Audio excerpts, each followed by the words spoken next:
did you have a relationship with Tombstone at that point when the world lost him? And can you talk about the impact of losing Tombstone, especially in the situation you guys were all in? Well, we had some reconciliation conversations and meetings prior to any of that occurring, and them meetings never turned out well.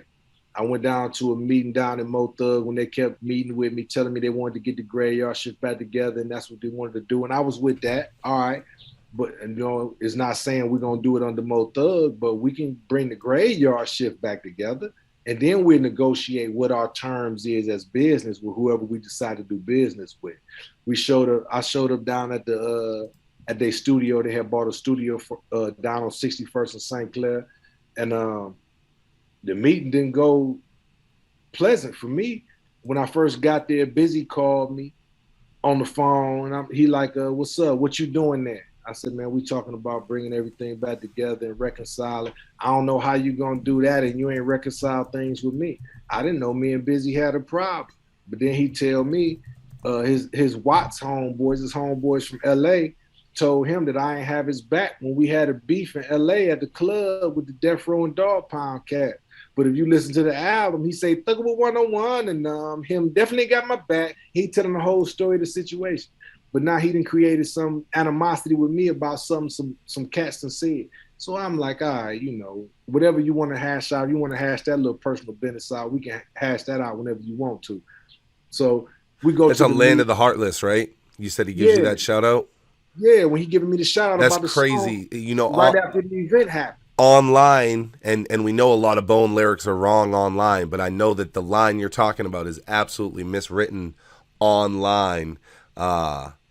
So can you spit it for everybody one more time what he actually says? I ain't busy and I ain't. We know. Just give him the words. I mean, he say basically Thuggable 101 and him definitely got my back, and I'm throwing a St. Clair dust a nigga with or without my gat. The whole thing was when he say in the beginning of that, he say, as soon as I hit the scene, Sidney fill up with a pistol, but he ain't had no gun. He talking about, I believe it was Nate Dogg who pulled down on us and was saying like, these just my homeboys from Long Beach. Don't pay him no attention, man. Y'all have a good time. But then when his homeboys pulled up behind him, he started acting like he had a gun. Like, yeah, nigga, we can do whatever y'all want to do. You know what I'm saying? On some fake gangster shit.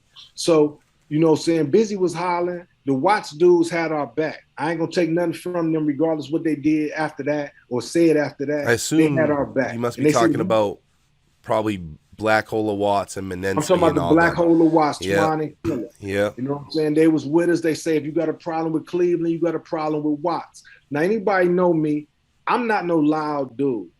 I ain't no shit talker. Like I said, this is my very first interview in my life. Yeah. Speaking to the public about anything. You know what I'm saying? And it took a lot to get me to this point to be able to do this without any type of apprehensions about whatever my apprehensions are.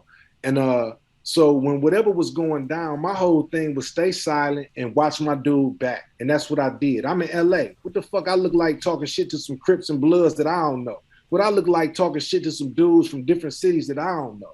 You see what I'm saying? So it's not my thing to be hollering. My whole thing is to make sure everybody's secure. So yeah, I didn't say a lot, you know what I'm saying? But when it was time to pull, I pulled my mans up out of it and said, listen, blood, it's bigger than us. You got people pulling down from neighborhoods and throwing up colors and gangs. I don't know who with us, red, blue, green, whatever the hell they got going on. It's time for us to pull out because we got a bigger picture. So we pull out. He go back, drop the song. And at the end of the day, whatever was said to him to make him think I ain't have his back because I wasn't on the forefront talking shit to strangers and saying whatever the hell I didn't say or whatever it is that made him make up a beef. But what I tend to think about at that time was dudes wanted to have a problem with me, so dudes start making up beefs. So when we got down to that meeting, and you know what I'm saying, I called him out on it because Lazy starts slapping dudes. He starts slapping Boogie Knight and Tony Tone about whatever the hell they got going on. Now, I wasn't feeling that. They don't slap no dude. You know what I'm saying? That's disrespectful. We're just death row or some shit, you Suge Knight. So they slapping cats, and then he say, Boog, Tony Tone, one-on-one. He put me in the same boat. So I'm like, shit, what you gonna slap me? What you want to bring me to the square? You know what I'm saying? Don't put me in the same boat with the dudes who you got other problems with because I'm not the dude who generate them same problems. So keep me separate.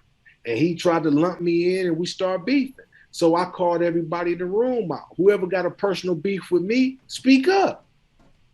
If I did something to you that offended you to make you think that I don't belong somewhere or I'm not the type of real cat that belong with what y'all talking about, somebody speak up, be a man.